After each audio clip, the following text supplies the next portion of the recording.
Faut bien l'avouer, ça fait longtemps qu'on ne les a pas vus. Eux, les drapeaux. Eux, ces regards déterminés. Eux, ces hommes casqués. Oui, pas de doute, c'est la rentrée et les chronos sont tombés sur le Bugatti.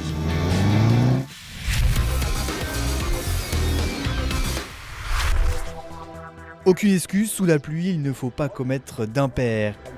Et le meilleur à ce petit jeu-là est Alexis Boudin, 2 chronos pour 2 pole positions. Cette année, il pourrait bien se démarquer devant Bartholomé Perrin.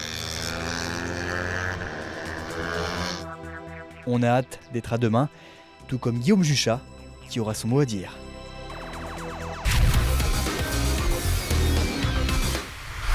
Décidément, les temps changent, la météo déjà, et les favoris aussi. Tangres est dans le top 10, mais déguste le gravier.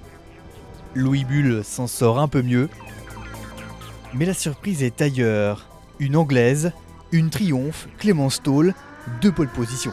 Chez les Pirelli, Dylan Miles roule en 2 minutes, il prend ses marques et reste à surveiller.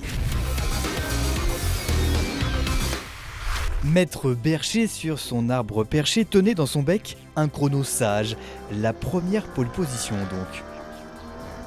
Maître Forêt, par l'odeur alléchée, lui tint à peu près ce langage, en 3e ligne. Attention aussi à Jérémy Guardoni, il va prendre la pole position sur la 2e course du week-end. Bref, les dés sont lancés, même pour les challengers, avec les 2 pole positions de Jonathan Hugo. Première compétition du week-end, nos amis les sicaristes et les stars brillent. Cette fois champion du monde, Tim Reeves donne une leçon dès le départ.